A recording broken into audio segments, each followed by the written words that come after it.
First of all, morning. Welcome to the presentation from the Dung Beetles for Farmers team. So dung beetles, the important role of dung beetles play in the agricultural landscape has been quietly forgotten as farming has become more intensified and industrialized. But awareness is changing and the benefits that this key ecosystem beetle provides are becoming more recognized. My name's James. I'm a grazier.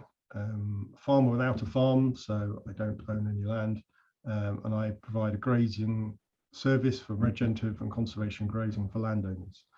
I have a passion about nature, farming with nature, and together with a group of entomologists, farmers, and a vet who are also passionate about dung beetles and got me interested in dung beetles, we set up Dung Beetles for Farmers to push awareness of dung beetles, the benefits they provide, and how we can help them.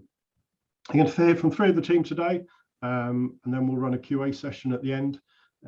Please add questions into the Q&A as we go through, and we'll cover them all at the end of the three talks. So the three people you'll hear from today, Ann Spence is a farmer, also an entomologist, dung beetle scientist, expert, guru, passionate, enthusiastic person, and has got more people involved, interested in dung beetles than probably anyone else in the country.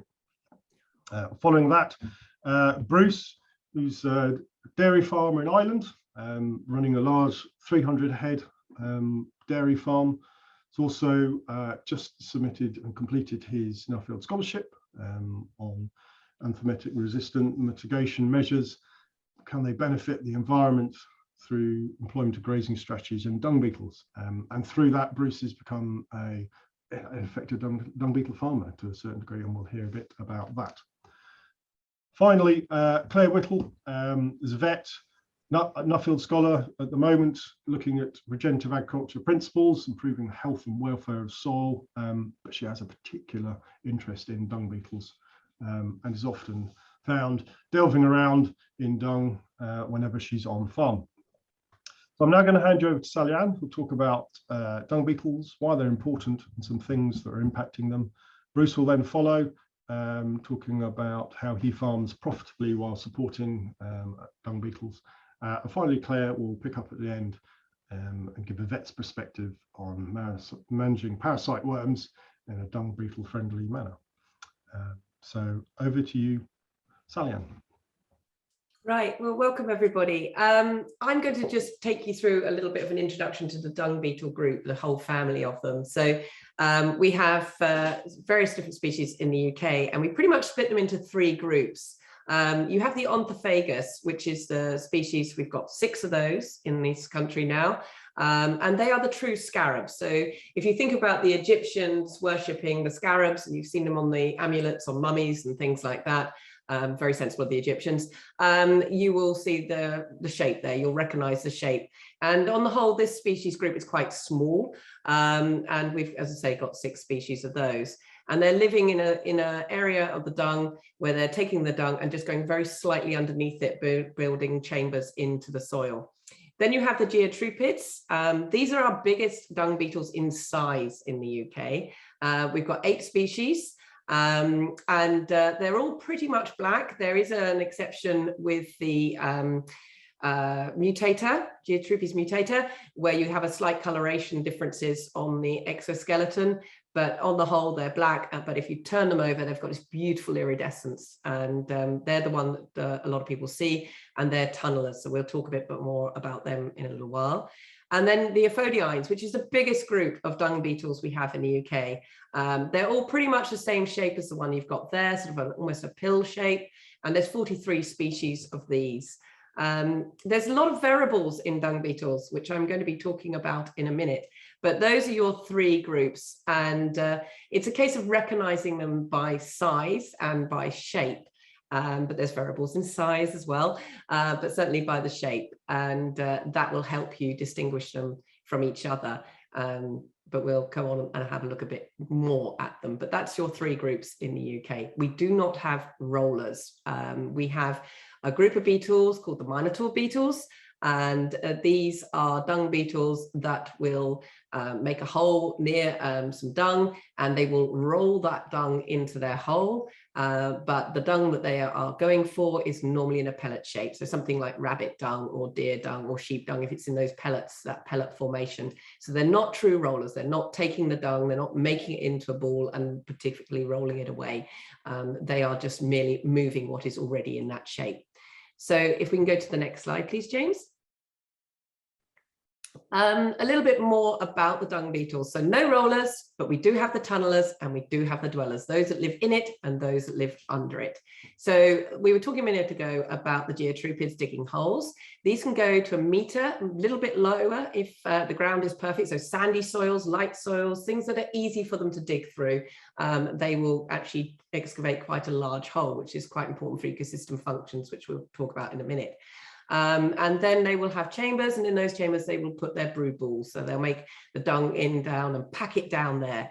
Then you have your dwellers. So the Onthophagus group, the ones that go slightly under the dung, they're digging out chambers, they're making a brood ball from the dung above, and they're packing it in there.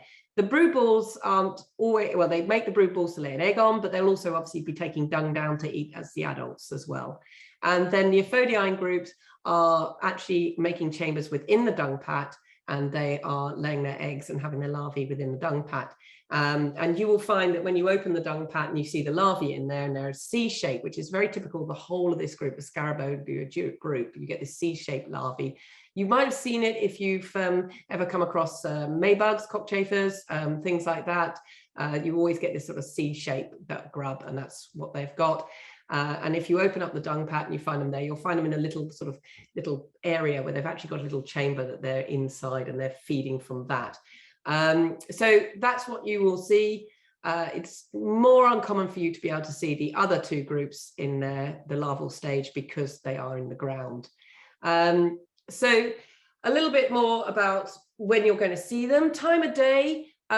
We do have some day active dung beetles that will fly in during the daytime. So if you can be out when there's a large emergence or a lot of activity and it's a nice warm day, sort of 15 degrees upwards, and you're sat down in the field beside some dung, you will actually see some of the beetles coming in, flying in to the dung, either landing on the dung or landing near it and coming in. And they're using their antennae as able to enable them to smell where the dung is, really. They've got very good sense of smell. And the antennae is leafed, so it's a bit like having your fingers out above your head here. You've got all this surface area that they can smell from, so they can pick up the smell of the dung, and they can come in and find it. And then you have day flying and night flying beetles. So certain beetles are out at night flying to find dung, and that corresponds with things that eat them at night. So something like rufopes might be being eaten at night by bats, and something like Aphodia concomitatus or something like that might be being eaten by birds. So they have this relationship in the ecosystem as well. And by being different times of day and night, they feed different things. So then it's a difference for them in the deposition state of the dung. Dung beetles are, you've got to think, they're tiny. So you've got to think of the dung pat as their micro habitat. So the field is the habitat, and within the field, you've got lots of different other habitats. Certain areas around by a water trough might be muddy, so you'll get different types of dung beetles there. You might have a hedge, you might have trees, things like that. So you've got a different type of dung beetle potentially there. And you've got specialists that will stay in these areas, but you've also got generalists. And then when the dung gets to different stages, it attracts different beetles very often. So you'll have the ones that come in straight away on the really, really fresh dung, and you'll have others that prefer it when it's a little bit drier, a little bit older. But you do need those dung beetles in straight at the beginning. Within the dung pat, you'll have some beetles that live within the whole dung pat. You'll have others that prefer to be just under the crust at the top, or just underneath on this where it actually touches the interface of the soil. All these different things going on. So think of the dung pat as a habitat as well. The type of dung can be varied. Again, you've got specialists. So you've got some dung beetles that will prefer sheep and deer and things like that over the top of something like cattle. You've got some dung beetles that prefer horse with a bit more roughage in it to something else. And this preference is really quite important, again, because what I'm trying to get through here all the time is you need that variety of species, that diversity of species. because you've got different animals in the area, you've got different dung at different stages, you've got different microhabitats, you know, all this thing going on. So it's all about that diversity. And that's a theme that I'm going to be keeping all the way through my part of the talk. The quality of the dung is very, very important. If you have a wet splatter, the dung beetles are very vulnerable to predation. There's nowhere for them to get away from. The dung is unsuitable for them to actually feed on in very many ways. It's too wet, so that when they arrive, they can actually drown in it. And also they can't have enough dung there to pack into brew balls or anything for their young as well. And it's just too wet. So it dries out very, very quickly if it's a splatter, and it's just an unsuitable environment for them. So you won't find them in that type of dung. What they really want is a good tower of dung. So a nice big tower of dung, certainly in cattle and horses, and with those lovely ridges in as well, because they can get through, and they're often quite damp where the ridges are, so they can get through and work their way through where the ridges are there into the dung pack. Dung beetles are really, really strong. If you ever pick up a dung beetle and hold it in your hand gently, it will force its way through your fingers. They are extremely strong. Really, really important if you're going into sort of dung with the crust on it, and also obviously if you're going into the soil.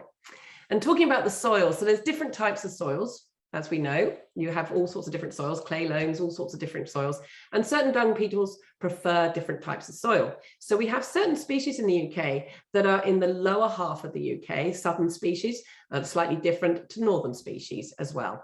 And some of that is soil-based, some of that is temperature-based, and altitude and things like that have a difference on them as well. So you might, as I say, find an Ornithophagus might be more proactive in sandy soils than it would be in heavy clay soils, and various relationships like that with the soil. So again, you know, if you're on a farm, you have different soils. So the more diversity of species you have, the more fields, the more areas you've got of being able to have all your dung removed and those ecosystem services. In the dung, you find different beetles. I get a lot of people that say, oh, I've opened up my dung pattern, it's just teeming full of beetles. They're whizzing all over the place. If they're whizzing, chances are they're not dung beetles. So we have other beetles. There's a whole ecosystem going on in the dung pat. There's so many things living in there. You've got calambodas, which are your springtails. You've got slugs and woodlice and things like that coming in later on, millipedes. You've got flies, you've got hoverflies that lay their eggs in there, lots and lots of different things. So the dung pat is really, really active, and it should be really, really active because that's all part of it actually being broken down. The predators you will find most likely most of the time is the hydrophiliids. So you will see the beetle on the slide that's got the sort of orangey bottom part on it. That is a hydrophiliid. It's a water scavenger beetle. And these beetles actually have their life cycle within the dung, and they're quite very fast. They're predatory. The larvae are particularly predatory. So if you open up your dung and these things are whizzing around, then they are most likely not to be dung beetles. Dung beetles are much slower on the whole, and very often will play dead if they feel disturbed or threatened. And then the beetle in the middle, the long, thin-shaped beetle, perfect for going down tunnels, which is what it's doing. It's going in, it's going down the tunnels that the other beetles are made, and it's looking for things to eat, such as fly eggs, fly maggots, things like that. But they will also eat other beetles and things. That is a staphyliniid, a rove beetle. So in the same family as your devil's coach horse, that type of beetle. And then the tank on the end there, which I'm very fond of. These beetles are real tanks. You know, they're just a huge, strong body and a set of jaws. This is a clown beetle, so a hysterid. And again, you know, it's got those powerful legs for digging, and it's a predatory beetle. That will be a bit slower. But it's a totally different shape to the dung beetles. The head is not hugely pronounced very often when you pick them up, very much round, slightly different beetle.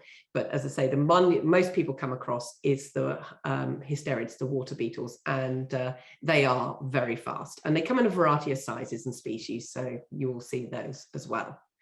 So a little bit more very quickly about the breeding of dung beetles and the ecology of dung beetles. Dung beetles are exotherms, so they are very much affected by temperature. And like many insects, well, pretty much all insects. So you can have dung beetles that might be breeding in or living in a field which has got a, say, a cold slope and a warmer slope, south and north facing slopes. You might find that those dung beetles on the south slope, it probably might be too warm to incubate their larvae in the dung, so they might lay their eggs where it's cooler on the other side, and vice versa. So things like that can happen as well. The emergence of dung beetles is triggered by a whole load of environmental factors, and they can actually delay their life cycle. And that's really, really important, because you can get this sort of emergence that's delayed, which means that another one of the species might not be delaying its emergence. It might be coming out at different times to each other. They come out at different times anyway. We have different species active all year round. So less species in the winter, more species during the spring or late spring and early summer and midsummer, going into September, that time of the year. But you do have this sort of emergence differences anyway going on. You get some species that will have 2 emergences in a year, but you might still have adults from the original emergence active when the second emergence comes in. You can have, as I say, a delayed response. You can get a delayed response in the larvae as well when you are looking at the food source. So dung beetles go through a life cycle that involves an egg to a larvae. That larvae goes through different growth stages that we call instars. So each time it goes through a different instar, they've got an exoskeleton, even as the larvae, even though they're a bit squishy. And so for them to be able to grow, they have to shed that exoskeleton, and then they go into their next stage of their larval growth. And that is an instar. And then they go into a pupal stage, and then the pupa, they develop into the adult.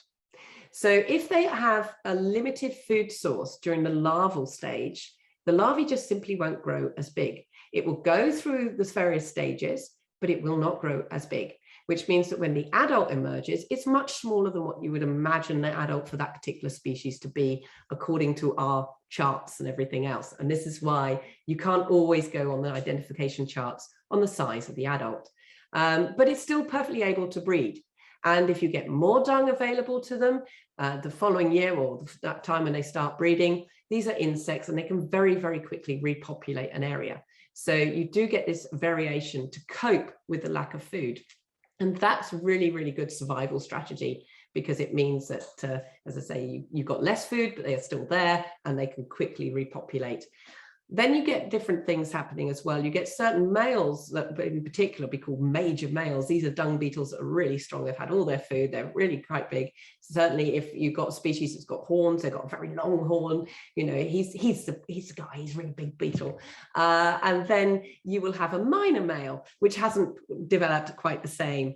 And you have various different relationships going on there. The minor males sometimes actually get the girl because the major males are scrapping and the minors can get in there quickly. So there's lots of different things going on there. But having this series of emergencies, being able to stall an emergence and things like that means that you've always got these dung beetles coming out. And that's really, really important. Because again, you know, you've got dung going on all year round, and you need those ecosystem functions. So this is a hugely important part of what dung beetles do. The life cycle length, I get loads of people say to me, what's the actual length of this particular species life cycle? Truth is, we don't truly know. There's a lot of research has been done on our tropical southern hemisphere dung beetles, less so on our northern hemisphere dung beetles. And one area where we're missing a lot of research is in the natural history of these species. And that's something that's really, really important. Certainly with the work I'm doing, I need to know about various different things like flight dispersal and things, and we don't really have all that data available to us. The research tends to go into other areas like the effect of anther fumes and things, which you'll be hearing about in a little while. But the life cycle could be less than 6 months, it could be a year, depending on the species. They have pretty much a sort of set emergence, but as I say, there's overlaps all the time and lots of external factors. These things are tiny, so the slightest flux in external factors means that they will respond in a certain way. But you need that diversity of species to have the robustness to be able to keep those ecosystem functions going, no matter what is happening, whether the food, the temperature, the wetness, all sorts of different things that might be happening, they will be able to respond and recover their numbers. And that's what's really, really important. They're all looking for a niche. The diversity of the species, they're all trying to find a niche that they can exploit. So that is why our dung beetles are all so different. The reason that they are all very much based around the dung pat and we don't have those rollers though, is because of the lack of competition from lots of other things that eat the dung. Although there's lots of things should be in a healthy dung pat, we're not quite the same as it would be if you're in a very warm country where you've got an awful lot more insect pressure on that dung food on that food source. So that's why you get these rollers that make the dung, whiz off with it, hide it, and you've got other ones that specialize in stealing it off them. But our dung beetles are pretty much static with the dung pat. Do they all lay their eggs in one pat, or do the pairs move on to other pats? Do they stay in the same pair? Do they mix with different each others? We have limited data on this. It's likely that most dung beetles could well be moving from one pat to another. There is recorded of behavior where the dung beetles actually show parental care, but that's more in species that are in the southern hemisphere. Again, we don't have a lot of this data on our dung beetles. It's very hard to monitor them. It's very hard to do that research on them as well. So there is lots more going on, and in the perfect scenario, you will have these particular emergencies, but it doesn't happen like that. You're outside all the time. There's a colleague today, she's got snow. Claire's got snow in her house. I haven't, different temperature fluxes all over the different places. So these beetles are able to survive because they have these different strategies in place to enable them to cope with the seasonal differences. So they have these triggers that enable them to cope. So we'll move on to the next slide. Thank you.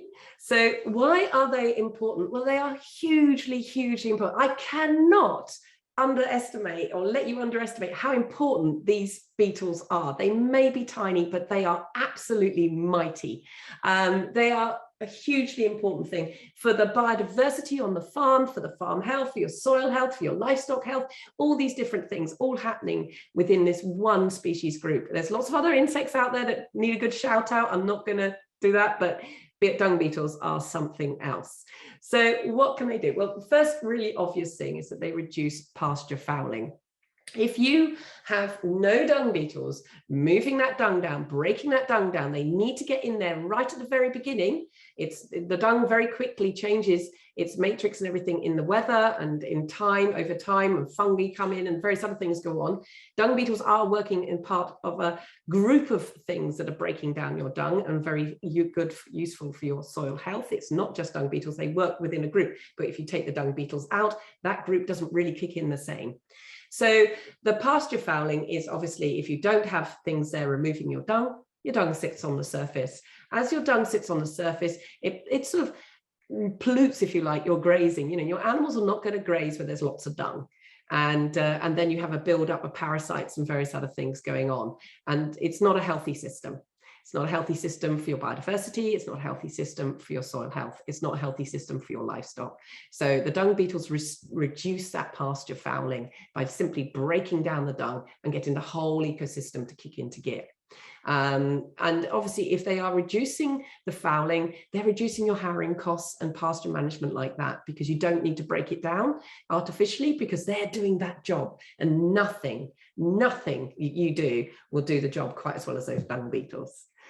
They reduce the parasites. So a lot of our gut intestinal parasites actually in your livestock have a life cycle that involve them being ingested, going through into the stomach and going through the whole of the intestine system, coming out in the dung alive.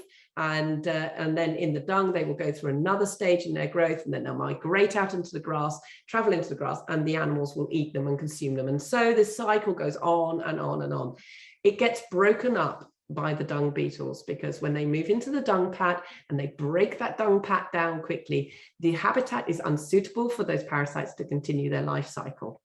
And so therefore, they are reducing the impact of the parasites within your livestock. And that's really, really important, obviously. And they also reduce pest flies. Now, I'm going to be very careful about the word pest, because I have various friends who work in flies, who will very quickly point out that not all flies are pests, but there are certain species of flies within the agricultural industry which cause a problem within the livestock. And the dung beetles have a tiny mite on them. You can see a little blown up version of the mite there, and you've got a geotrupid on its back. You can see that beautiful iridescence, beautiful green and blue iridescence. But on its back there, and you can see these little tiny mites just caught underneath its legs and places like that, places that they can hold on to. And there's a couple of species of mites that live on the dung beetles, and they're using them as a taxi service, basically. These mites are so small, they cannot travel through the grass on their own, because dung pats don't fall in the exact same place all the time. You don't just get, that's your dung pat habitat and it's always going to be there, because cattle and sheep and all these animals, deer, everything, they're moving around. So anything that lives on dung has to be able to move. So these little mites will actually clamp onto the dung beetles, and they will be taken out to the dung pats by the dung beetles. And as soon as they get into the pat, they will drop off the dung beetle, and then they will go off and they will search for fly eggs and things like that. And that's really good, because obviously it's reducing those flies that are a problem, and it is also making sure that the dung beetles have plenty of food and habitat for their own selves, for themselves and their own offspring. So it's a really good symbiotic relationship that they have. They reduce greenhouse gases. Now, this is really important, obviously, because of the offset with having livestock. But the dung beetles are active in the dung, and the first thing they're doing is literally they're eating it down. So the adults macerate the dung and sort of suck all the goodness out of it, and the larvae really tend to do the eating of the solid matter. So it's really quite a useful reaction between the two, because you've got the adults specializing more in one side of the dung pat, whereas the larvae are specializing in the other. So they don't necessarily take the food from each other in many respects. But if you have a dung pat without dung beetle activity, it will sit on the surface and it will very often form a cap. And that cap means that the sun and the wind has formed a cap so it can continue to ferment inside. And we've had lots of research being done, some brilliant research recently in Finland that another one of our colleagues was involved in, Ellie. You've been able to prove that dung beetles are reducing the greenhouse gases in the first 20 days quite significantly. And that's simply because they're breaking it down, so the dung just cannot keep that fermenting process producing the methane. So very, very important to have them for that as well. They increase the pasture fertility because they are making those holes for a start, taking all that dung down there. To go down over a meter and just over, you're actually bringing the subsoil up to the topsoil. So you're mixing all that subsoil and topsoil. You're mixing all the fungi and everything else that goes with it as well, which is really, really important for your soil health. And of course, they're taking down the dung.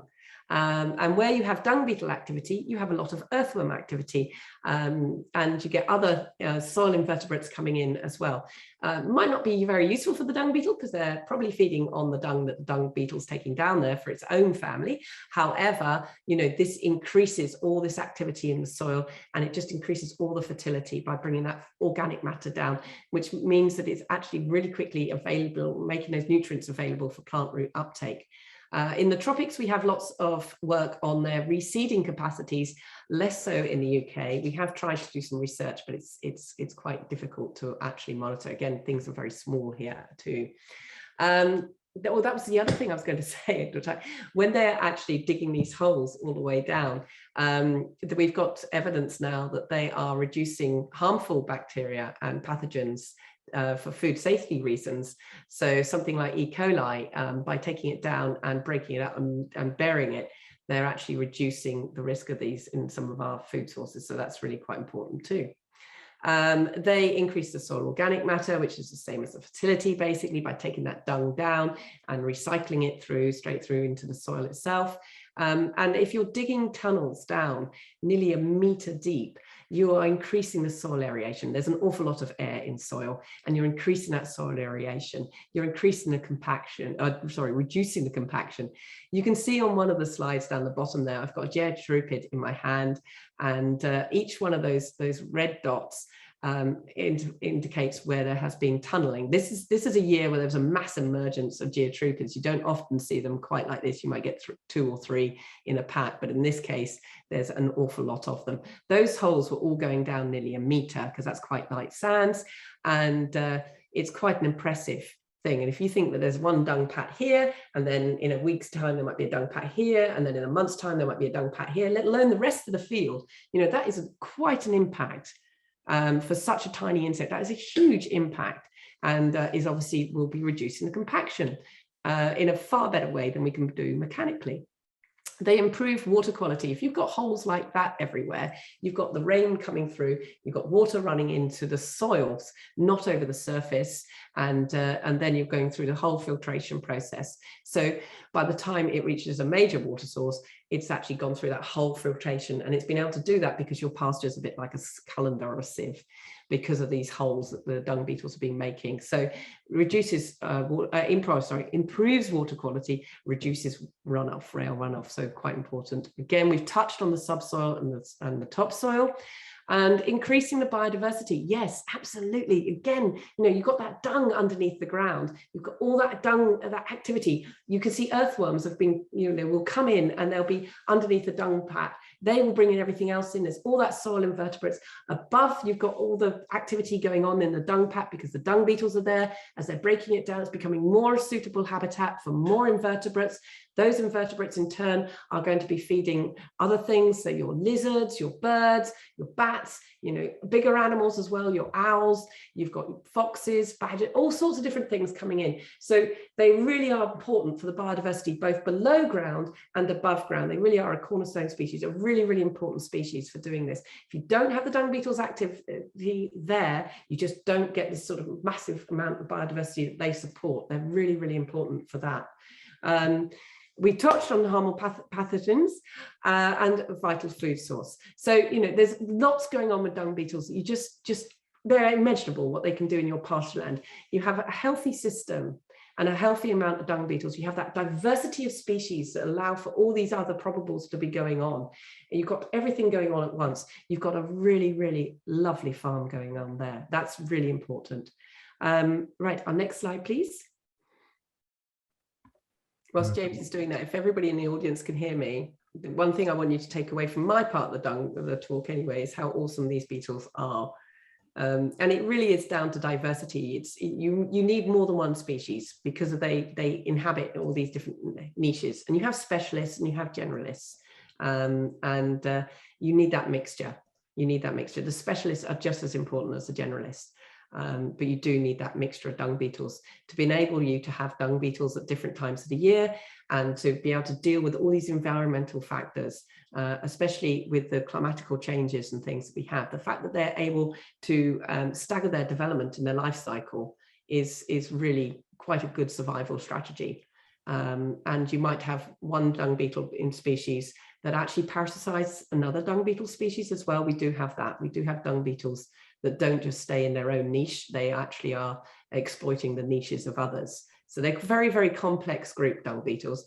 And when I was saying about the sizes, you know, when you look at an identification chart, the adult in front of you might be a different size to the one that's actually on the identification chart. And they can also have coloration differences, and that can be affected by altitude and other reasons too. Why exactly, we're not sure, but you know, just there's so many variables. So that's one thing to bear in mind. So dung beetles, why are they struggling? Because dung beetles are. The data on your pie chart there has come from the IUCN report, which is the International Union for Conservation of Nature. Sorry, I'm just got something come up on my screen, sorry. So this is a dung beetle status report that went into the state of nature report. And you can see that they're in a bit of trouble. So 48% of our dung beetles are least concern, which means that there's an awful lot that are of concern. So going from extinct, regionally extinct, possibly extinct, critically endangered, vulnerable, near threatened, nationally scarce. These are all really frightening headlines. And why is this happening? Well, one thing that's been affecting our dung beetles and is absolute extinction in localized extinction and possibly more than that, depending on the populations, is livestock removal. If we don't have livestock out there in the countryside, we don't have the dung. And the less dung you have, the less dung beetles. And if you have no dung, then you simply don't have any dung beetles. Livestock removal is habitat loss. And that is a really critical scenario for dung beetles. Soil disturbance. You looked at the different groups of dung beetles. We have two groups of dung beetles in particular that are actually having their larval stages and their pupal stages underground. And your Aphodia Irons will often have the pupal stage in the ground as well, in the ground surface, because the dung has sort of come down and they tend to go down into the ground slightly. If it's a cold day or anything like that, you will not necessarily find any of the dwellers inside the dung. They might well be in the topsoil. So they're living all the way through it. But if you put a train harrow or anything through there and you disturb that soil, you're exposing all the larval stages, the adult stages, people say everything to predation, and you're disturbing all their brood chambers and their pupal chambers and things like that. So, you know, soil disturbance is really, really bad for dung beetles. Change in land use is very much like livestock removal. If you've got livestock and then you've turned it into arable, or you've got livestock and you've turned it into housing or anything like that, infrastructure, then you've lost that dung source, and therefore you've lost your habitat loss. And then chemical treatments. So dung beetles are insects, and if you're using parasitized things, if you're using any insecticide-based treatments on your livestock, then you are using a chemical that is toxic to dung beetles for various lengths of time. If you're using a long-acting, it'll be toxic to dung beetles for a longer acting time than a short acting time. And this is a big problem for dung beetles. But if you remove the livestock, you've already moved their habitat. They are very, very quick to respond, dung beetles, and if they've got more food reappear, then they will do it. Some dung beetles are more sensitive to the chemical treatments than others, but ultimately this mixture of things is not helping our dung beetles. We don't know how far dung beetles are flying. We haven't got all the data on that. So when you remove livestock from one area, you're fragmenting their habitat, and we don't know how easily they are able to access the habitat. If they're a specialist that only likes a particular type of livestock, then the fragmentation will be even larger than it would for a generalist. So there's a lot going on there that is actually challenging to our dung beetles, and they are in need of help right now. So this is a really important part of the whole thing, which is why farmers like Bruce, who is next on, are great, really, absolutely brilliant. This is what we want to see, and more of what Bruce is doing. So I'm going to hand over to Bruce now, and thank you for listening to me. So thank you for tuning in. It's great to be here, albeit virtually, but today I just want to talk to you a little bit about what I am doing on my farm to be a little bit more beetle friendly, and what benefits I can give the beetles and what benefits the beetles give me. So that gives us a positive feedback loop. So it's what the beetles give back to us. So this first picture is myself and my dad. This is a momentous occasion because myself and dad were sitting beside each other smiling and not arguing. So I thought I'd throw that in. I'm the 8th generation milking cows on my farm. We're milking 320 cows and keeping all the young stock on the farm. And we're keeping all these animals just to have feed for our precious dung beetles. So this dung beetle to the right is the first dung beetle that I ever saw. It's a telecropid, which Sally Ann spoke about. We don't see those in the UK. This is what I saw in South Africa about 14 years ago, and I thought at the time it was a marvelous creature and what good it would do for the soil back home in Ireland if we had dung beetles burying the poo into the soil. Little did I know we actually had dung beetles in Ireland, albeit a different species, and they were already working away there under third. So next slide, please, James.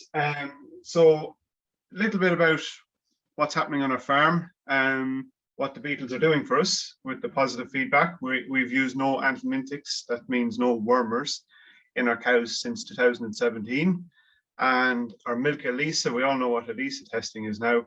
That's testing the milk for worms, basically, presence of worms in the cows. Those readings haven't been rising since we stopped using antmintics in the cows. It's a young herd, so it is quite vulnerable, and We are hitting all our KPIs in terms of key performance indicators, in terms of fertilities.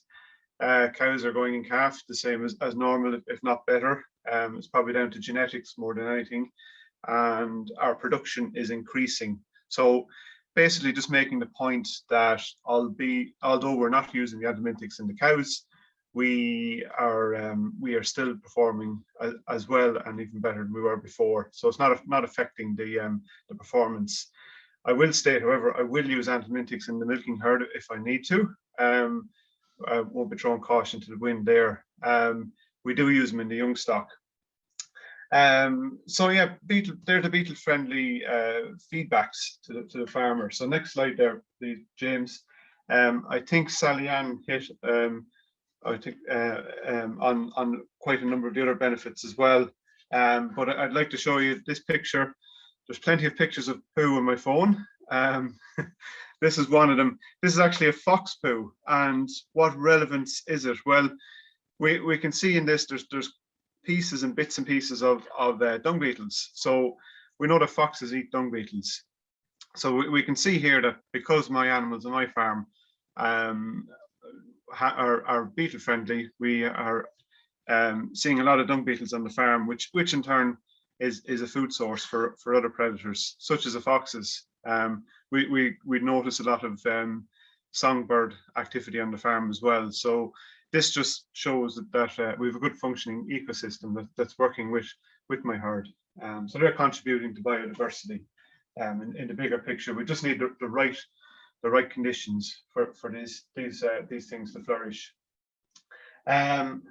So this area, I suppose, it piqued my interest, and the whole dung beetles and their role for farmers and vice versa. And with an appetite also to drive change, I applied for a Nuffield scholarship. You can zoom on there, James. This brought me down to Australia to look at the dung beetle situation down there. You see, in the late 1700s, white man landed into Australia with his cattle and sheep, but he didn't have dung beetles with him. And the native dung beetles in Australia had evolved around the marsupials, as in the kangaroos and wallabies. But they took one bite out of these new strange dung pats, and they thought they tasted like crap. So the effect of that was, you can see in the bottom right picture there, this is an area that doesn't have dung beetles, and there's a lot of dung pats left on pasture. So in the mid 20th century, this became a big problem when intensification started increasing stock numbers around Australia on pasture, with the effect that there was a lot of fly problems. Bush flies started to flourish, and there was a lot of pasture fouling, and parasite life cycles were being complete. So they decided to import dung beetles. They put a value on these little creatures. So since the 1960s, they've been importing dung beetles, mass rearing them, and releasing them out onto pasture for a number of benefits. So the benefits are, you can see here, the top right picture shows what the Geotruppidae beetles are actually doing to the soil. They're bringing down the dung pat through the soil and burying it. The effect of that is it removes the dung from the top of the soil, where it's a noxious weed, and places it at the roots of the grass, where it's a fertilizer. So this is bringing the habitat for the flies down with it. It's bringing the parasite eggs with it, and it's bringing the nitrogen, phosphorus, and potassium down into the soil. And the soil, as Sally Ann hit on there earlier, is it's a filter in itself. So this was actually used in some areas around, particularly Tasmania, where they were getting a lot of water runoff, creating nutrient runoff, creating algal blooms in the waterways. City councils invested money in these beetles to mass rear them and release them into catchment areas. And this was successful in reducing the levels of algal bloom in water. So yeah, the soil aeration thing, then you can see that the soil created then by bringing the dung down into the soil, where it's alive with earthworms. 70% of the soil 70% of all soil passes through an earthworm annually. So the more earthworms you have, the more nutrient recycling you will create topsoil with. So next slide there, please, James. Bringing this information back home, then I could see that two big issues that Sally Ann hit on there as well: habitat loss and the use of certain chemicals were having an effect on the dung beetles in our own country. We have dung beetles in our own country. They're there for free. The Australians had to put a lot of effort into importing these beetles and distributing them. It's costing millions to do it. We have them there for free, but we're not considering their benefits in the landscape. So we just need to look at why and what we can do to increase the populations of them. Look, the major areas were habitat loss and the chemicals that we use. So the focus on the chemicals we use are antimintics. Now, I also, my opinion on these antimintics is that they're a very important tool for us in terms of food production. But we just need to be very targeted with them. It's the same with as for antibiotics. We wouldn't go into a classroom of children and just inject them with antibiotics if there was one child sick in it. So we have to do the same approach with our animals, very targeted use of these products. So we're looking at on our own farm here at the resistance that animals have to parasites, which will lend ourselves to a reduction in chemical usage. Animals have two types of immunity. They have innate and adaptive. Innate is the resistance that they're born with, and adaptive is the one that they create themselves as they get exposed to parasites. The adaptive one is the low-hanging fruit, and this is where we've been kind of letting ourselves down over the years. We haven't been allowing animals to slowly get exposed to these parasites, build up their own resistance to them. So next slide there, James. We consider these calves as being parasite factories. As they've no resistance being let out onto fields, the young stock, they pick up parasites and they flourish in the animal's gut, and they put out a lot of eggs out onto pasture. So these particular animals will create the most amount of pasture fouling, as in they will leave the most amount of viable parasite larvae on pasture. So the first thing we do when animals go out in the spring is we don't give them short grass. We give them longer grass, and we don't make them clean out of paddock, which is what we do with our older stock, the milking herd. So you can see here on the right where the highest percentage of larval contamination is down below 5 or 6 centimeters. So we don't ever let our young stock graze down that height. So with that in mind, then we move on to our next slide, which is a concept we developed here on our farm called traffic light grazing. And this marks contamination, pasture contamination in terms of parasites on the farm to reduce the risk to the young stock. So as the animals move around the farm, the young ones in particular, they are leaving out a lot of contamination behind them. So we have the paddocks marked red, orange, and green. So the orange ones are medium contamination, red are high contamination, and green is low. So as the cows move around, they're allocated the green ones in the first half of the season, and as they're moving around, the paddocks are getting marked red or orange behind them with a medium contamination.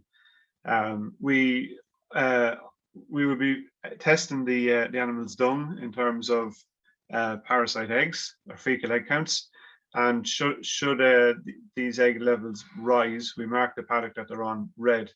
So for the first half of the season, they're allocated just the green ones. They don't get orange paddocks for the first half of the season, and they don't get red paddocks for any part of the season. So what to change them paddocks back, then we can use duration. So we're looking at maybe overwintering. You can go on to the next slide there, James. We're looking at ensiling, which basically hoovers up the parasites and into the grass. They don't survive ensiling. And we're looking at older animals. So older animals are able to, that have a good resistance, are able to ingest these parasites, and they don't complete their life cycle. Over the space of the season, then we increase the animals' exposure to the young animals' exposure to parasites. So as we hit the mid market of the grazing season, we'll start testing the animals with orange paddocks, so as to increase their resistance. Next slide there, please, James. A real key point of this is to keep these animals moved. They have to be moved every 3 days and back fenced. That is in order to sidestep the parasite's life cycle. We have an awful habit of having a nice, handy, well-fenced paddock close to the yard with a trough in it to feed meal to animals. Those paddocks are dynamite for life cycle of parasites. So we need to get away from that situation and make all our equipment portable. Which brings me on to the next slide. In terms of our water drinkers, for example, our calf feeders as well. So how do we know when to dose then, or worm our young stock? Should they need to be done? What is their health status? We're answering all these questions throughout the summer, and every season is different. There's no predetermined parasite management for every season. It's something that has to be adaptable as the weather and conditions change. So that brings me on to talk about a targeted selective treatment. On the next slide there, James. What we're doing is we're doing fecal egg counts. As you can see here, we've a microscope here in the farm. There's plenty of diagnostic approaches we can use. There's labs that do the service for you. It's quite cheap to do. You can do a fecal egg count, and as the season progresses, you will be able to monitor how the animals are performing in terms of parasite eggs. If they start to rise, then you will need to intervene. But it gives you a great sense of security in terms of when you don't need to actually worm. Yeah, as I was saying, we do it on our own farm. It's done in our canteen. Next there, James. I will say that labeling is very important, because scene from Austin Powers comes to mind. But probably not the best place to be doing it, is the canteen. But so yeah, the TST, I will explain the how, and Claire will be explaining the why in a few minutes. But the basics of it is what we call the 80-20 rule, where 80% of the parasites are in 20% of our animals. So we need to find this 20% and really focus on those animals. So with this fecal egg counts, if they start to rise, we know we need to go in and intervene. But which animals do we need to intervene with? Well, what we're doing is we are picking our animals by weight performance. So as the season progresses, the animals' weight should be coming up to their target levels, and should they not hit 0.7 kilograms per day, we would consider these animals infected, and we go in with a wormer into those particular ones. And we also need to consider then which product we're using. So different products have different effects on our dung beetles. So which product do we use? Well, when they're out grazing mid-season, we have 3 products that we can use on our young stock. They are either yellow, which is our levazimoles. We have whites, which are our benzimidazoles or our mectins, which is your ivermectin, macrocyclic lactones. The macrocyclic lactones are absolutely detrimental to dung beetle populations, so we stay away from those in mid-season. The levamisoles are probably have the least effect on the dung beetles, so that would be the first product we would go towards using. Also, we're not able to use levamisoles in the older animals, so to sidestep resistance, we will go to that product first, because we won't be able to use that later on in the animal's life. We're also recording then everything on farm software. So we will actually see my calves that were born last year. Looking through the records, there's some calves in it that have received no anthelmintics at all, and they're some of the best performing calves in the flock. Our youngest, we have other animals then that have been wormed, I think about 5 times, and are not performing as well. Those animals they're not the type of genetics I want in my herd, so we won't be breeding young stock from those animals down the line. They're also not only is it not just the effect on themselves, but those animals are also contributing to pasture fouling, because they're not able to suppress the life cycle of the parasites. Biosecurity then on the next slide there, James. When we purchase in animals, so if we bought in a bull, for example, to run with my heifers, we don't know what the situation is in terms of parasites within this animal. So we give them a quarantine drench. This is what I like to call the Napalm Approach. And these animals will be brought indoors. They're not allowed out onto pasture until we have them devoid of all parasites. So they're given all 3 worm groups over a period of time before they're let out onto a red paddock, a wormy paddock, because we need them animals filled back up with parasites again. I think Claire might be talking a little bit about refugia later on. She will explain why that is done. Resistance is a problem, is going to be a problem. So when I'm talking about resistance, I mean the resistance of parasites to our wormers. So increased use will increase resistance, and vice versa. Resistance will also increase usage, because we will need to go in more often. So we need to be very careful what way we're using these products. Our other products then on our next slide are fly control products. So our synthetic pyretides, that's our spot-on type products that we pour on the animals' backs for summertime mastitis, or for fly strike. These products have been shown to be persistent in the dung pats for a long time after being used, and they're an insecticide, so they actually kill insects. So we don't want that happening. So we use Stockholm tar, and you can see here in the picture on the right, this is how we apply it. That's my wife's radiator roller that she's missing. It's applied once, probably a month, and it'll last depending on the weather conditions.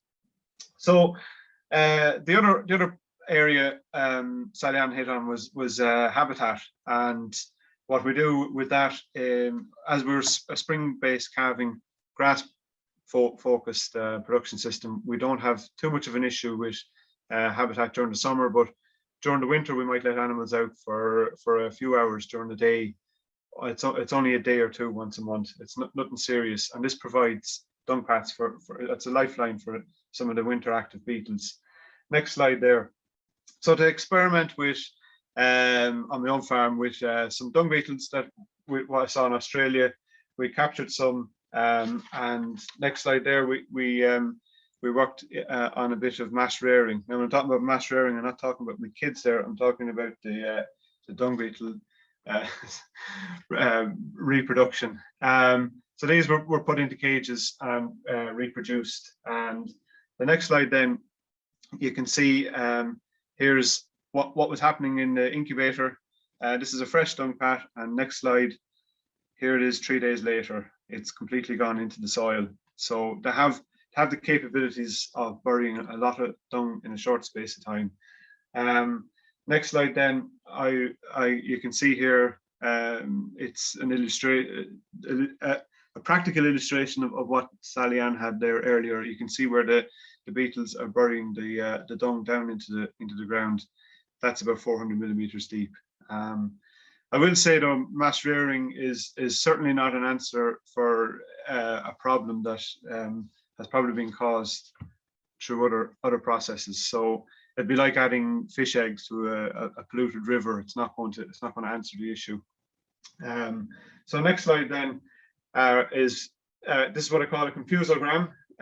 This is basically shows the cost benefits of farming beetle friendly versus the conventional approach.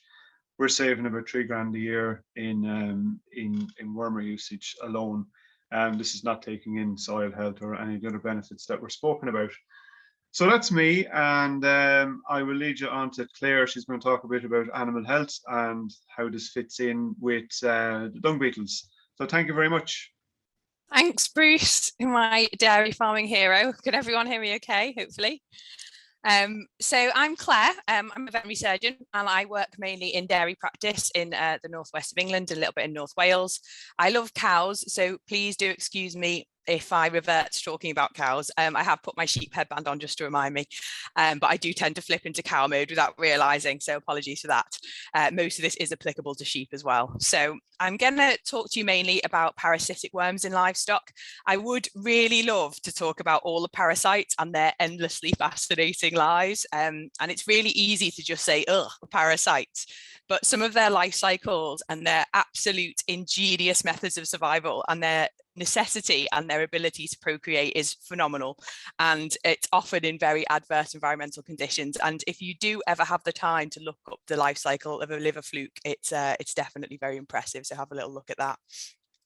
So I'm going to start a little bit talking about Encelamentic Resistance, which Bruce has just mentioned, because even if you don't give a crap about dung beetles, excuse the pun, we should all be concerned about this. Antibiotic resistance is also similar, and I'm going to talk to you a little bit about what Encelamentic Resistance is, although again Bruce has touched on it. So it's basically the loss of resistance the loss of sensitivity to a drug in a worm population that was previously sensitive.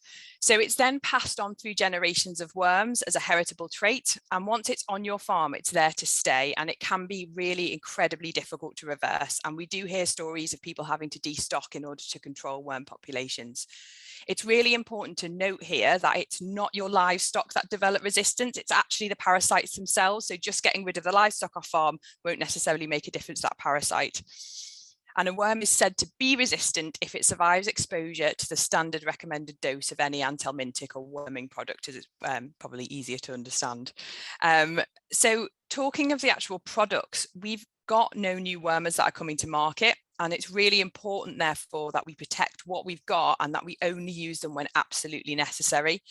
And antiminted resistance, particularly in sheep, is becoming an increasing issue. And sometimes there's resistance on farm to actual multiple wormers. So we really need to be careful about how we use them. And there are certain factors that will increase the risk of resistance on your farm. So as Bruce said, the frequency of worming. So every single time we use a wormer, we select for resistance because we kill the susceptible worms and we allow the resistant ones to survive and breed. Underdosing is another one. So that's not when you don't kill everything or you give them a sublethal dose that can allow them to develop resistance when the worm is used again.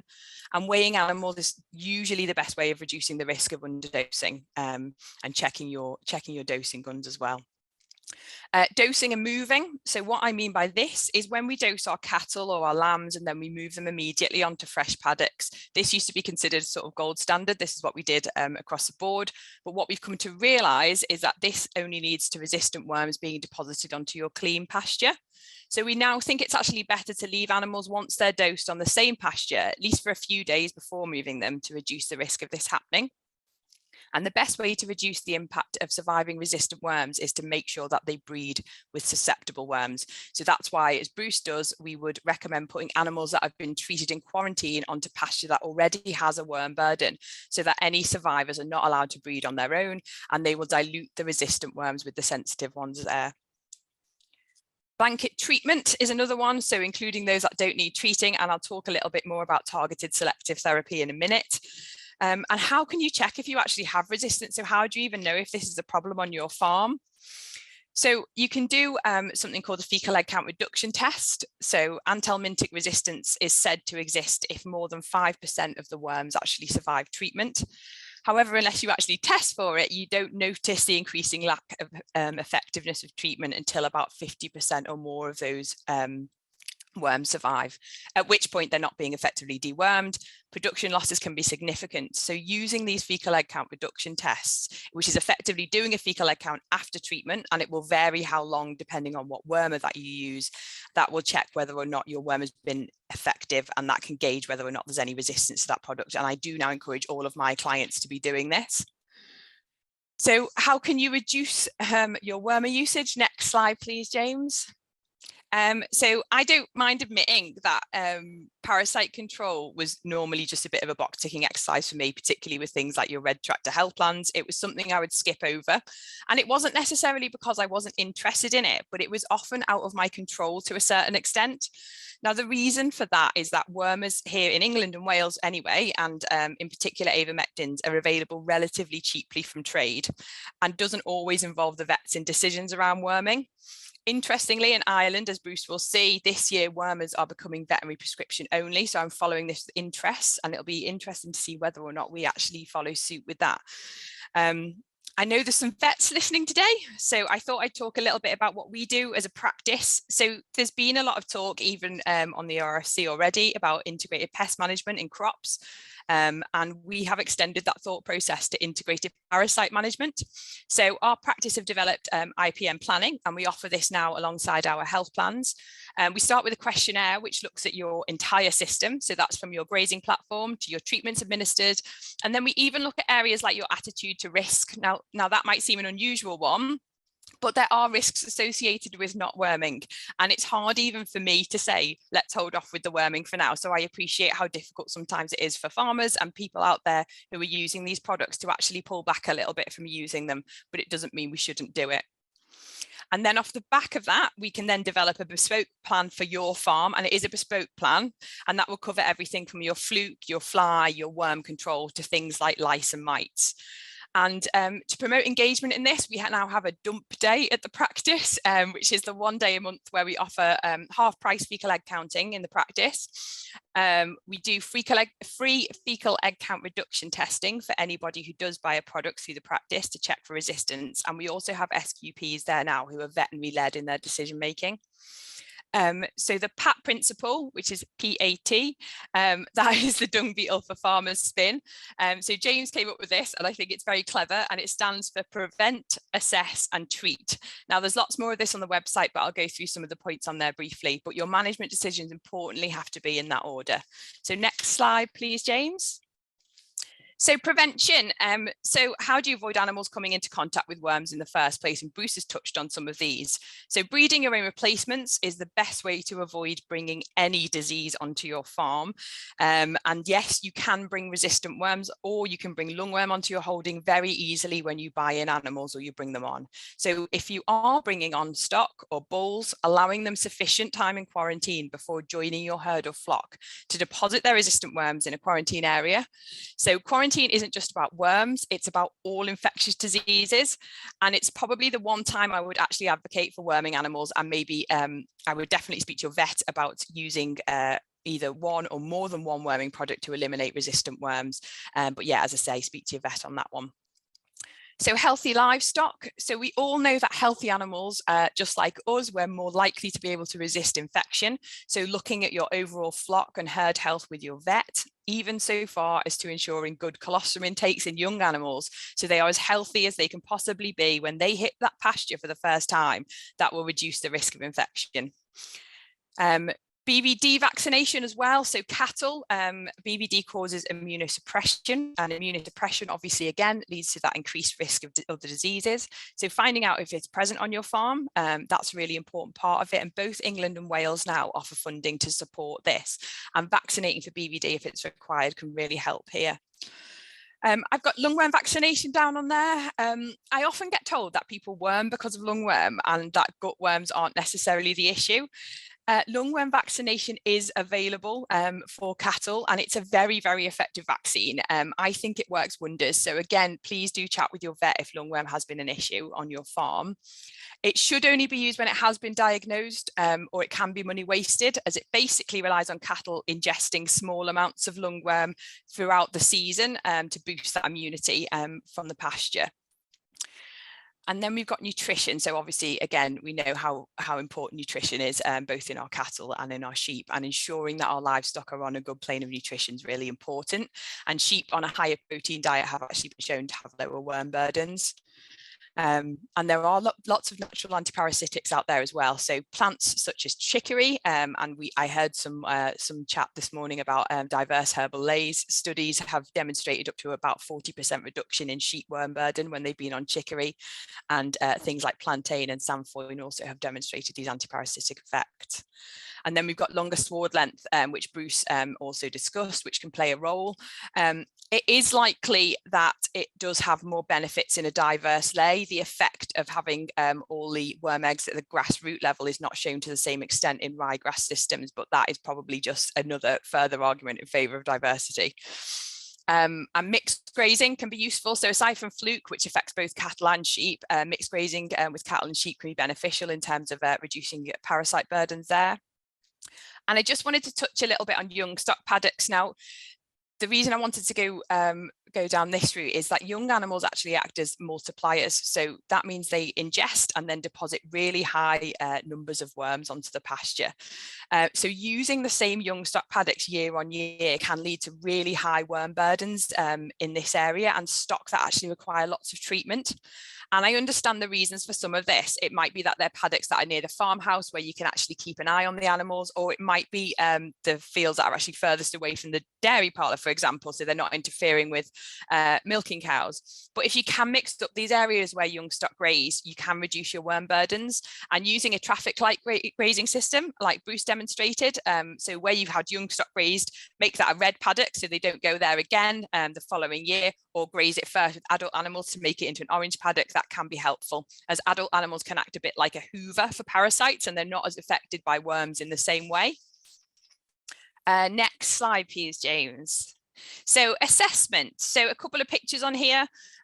So we've got the left, we've got a lungworm that I've actually dyed with iodine, and that's surprisingly I found in an outbreak in a group of first year grazers in November. Now, this was an interesting case for me because we used to have these sort of set timescales for when parasites would affect animals. Lungworm would be a late summer disease, but now, you know, we're seeing outbreaks as early as May, and then again going right through to November, and that kind of gives me a bit of an indication of how the normal life cycles of these parasites are changing along with our climatic conditions, and they're likely to get more drawn out as we get wetter and warmer. The other picture on the right there is that's an Nematodyrus egg and a couple of strongyles in there as well. So you can see that. And then so in terms of what we do to assess, so assessing worm burdens is a dynamic and it's a continual process throughout the grazing season. It really does involve good stockmanship. It involves looking at clinical signs, and it involves being really vigilant for any changes or production losses and having those conversations with your vet as well.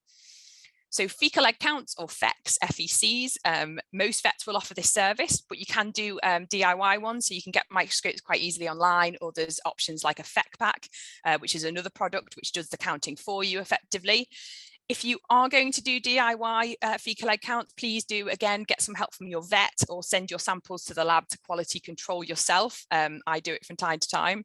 So the photo on the right there just shows how difficult they can be to interpret. So there's some bubbles on there, so you can see the very round ones, and there's lots of general sort of poo debris, which can look like eggs. Cocci are pretty small and can be misinterpreted, so please do, as I say, ask for help if you're going to do them yourselves. I do struggle, and I still send things off to the lab just to double check, or if I notice something a bit more unusual. The important thing about fecal egg counts is they shouldn't really be taken just in isolation. So clinical signs should be looked for too. If I'm taking samples, I look at a whole group. So I count the number of dirty bottoms. I look at the consistency of the muck. I listen for signs of coughing, and I spend some time with those animals just watching them. Do they look well? Are they eating well? Has there been a noticeable drop in body condition since the last time that I saw them? Is their coat condition good? Has my client weighed them? Have they noticed anything? And those conversations between vet and farmer become really important here. So when do we start doing them? I generally tend to start about 4 weeks post turnout. This will be particular to your farm. The 4 weeks is because a gutworm life cycle is about 21 days. So any earlier than 3 weeks, I could get a false negative result. And for outwintering animals, getting a baseline FEC during about March. So it depends again on the farm and what we've seen there going on in the past, but that's when I tend to start. It will be somewhere in the March area. And then I go monthly from there. And again, that might change over time. As I say, it's very dynamic, because if I start noticing counts are going up, I might actually increase that and do them once weekly or once every 2 weeks. And I will have that individual chat with that farm and that farmer. So how to take them? The number of samples you take should be representative of the number in the group. So ideally a minimum of 10 samples. For larger groups, about 10% would be ideal.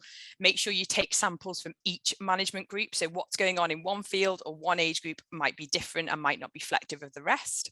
Samples should be as fresh as possible. So ideally watch and wait for them to poo. It should be warm if you can. Often they'll do it as they stand up as a group.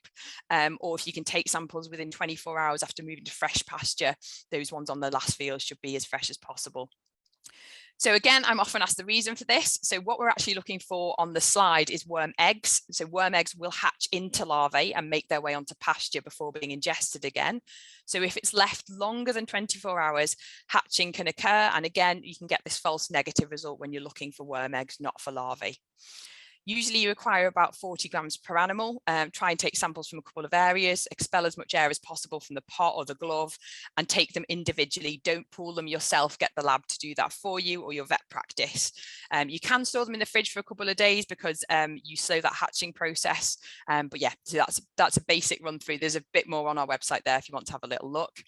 Again, looking at clinical signs, weight, again, really important, and bloods. So you can do bloods on usually first year grazing animals will do these on. So we look for pepsinogen, which is a precursor to an enzyme called pepsin, which breaks down protein in the abomasum or the fourth stomach compartment.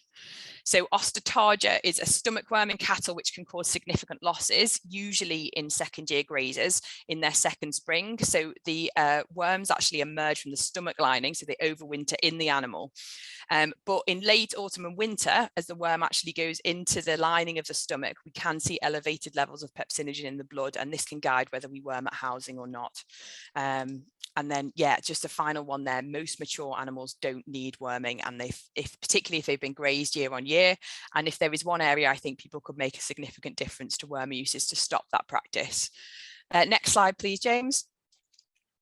So treatment, we've got the right product, the right time, the right animal, and the right amounts. This is really important. So again, the right product. We know ivermectins are more detrimental. Can you use a white wormer or a yellow wormer instead? Use a narrow spectrum product as possible. So for example, if you've got a wormer or a wormer flucicide combo drug, and it's the wrong time of year to treat for fluke, try not to use it. Not only can you select for resistance, but again, the less products we use that have an environmental effect, then the better.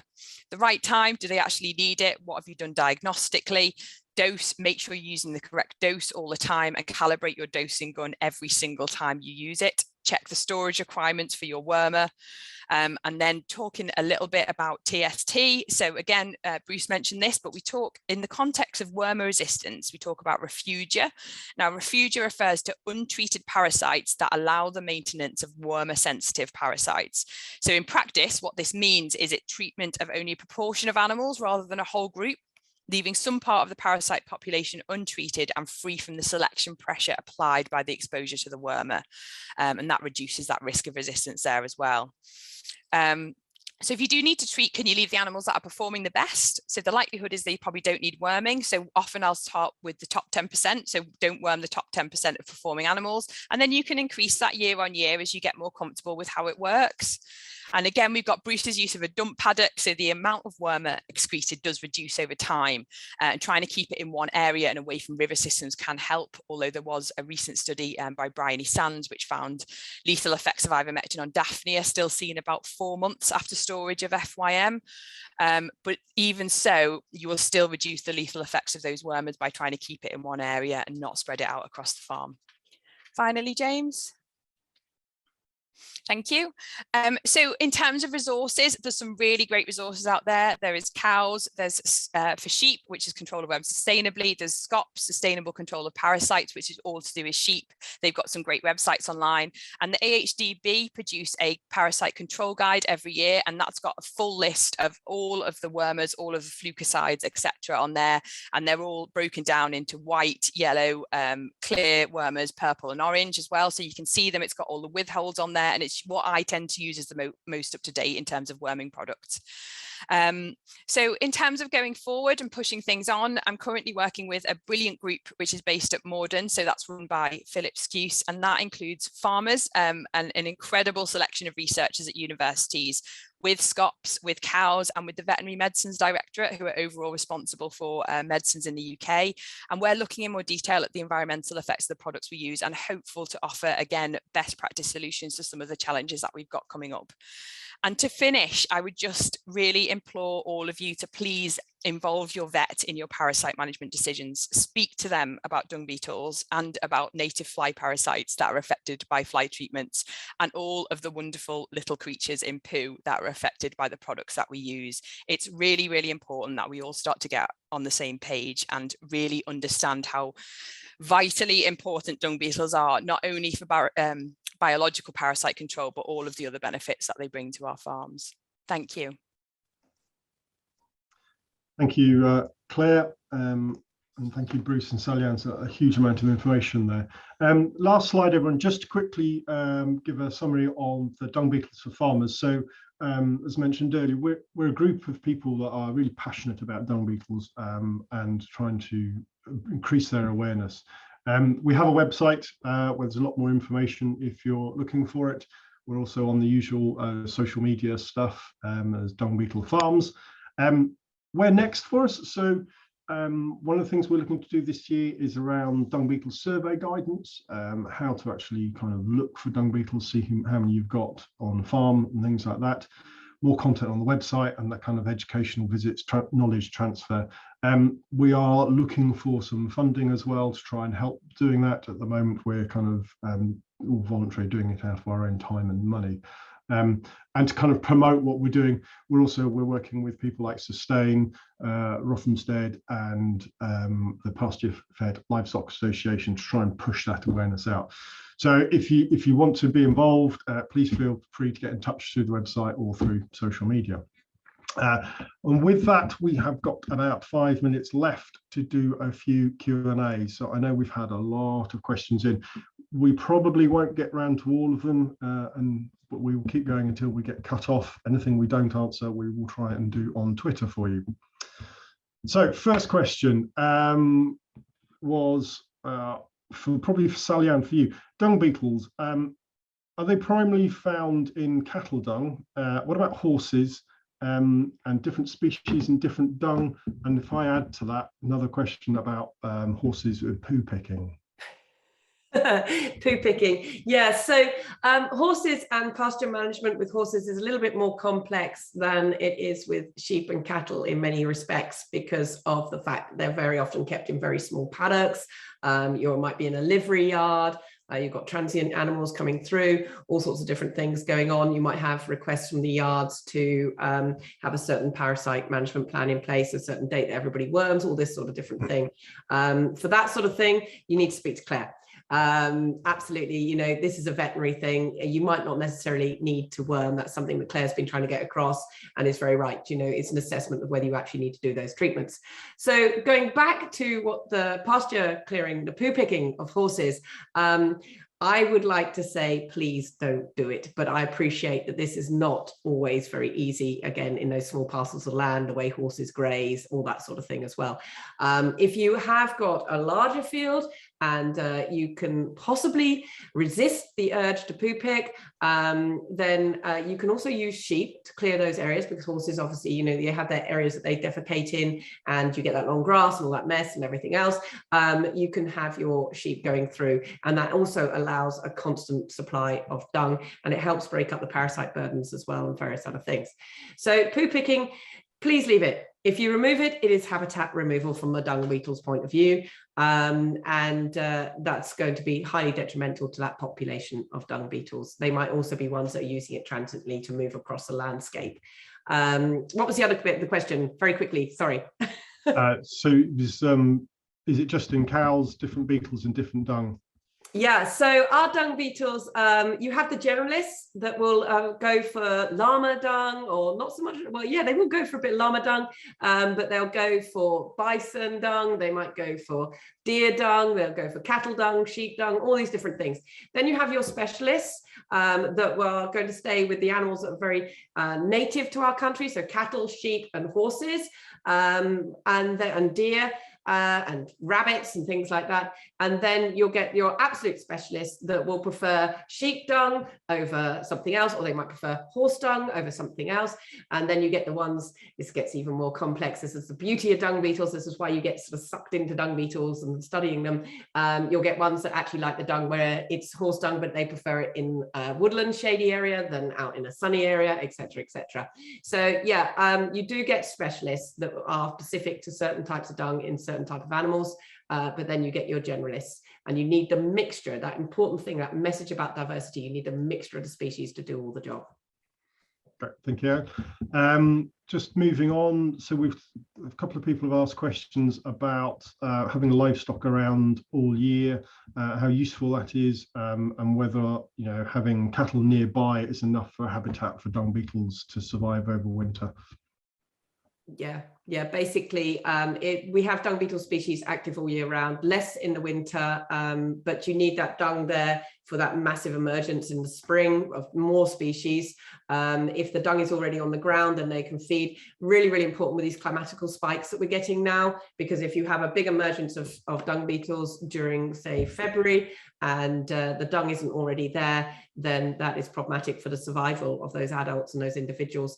So yeah, if you can keep the animals out all year round, that's great. And it doesn't have to be many. It can just be a couple of dry cows, or the rams or stock, you know, that sort of thing.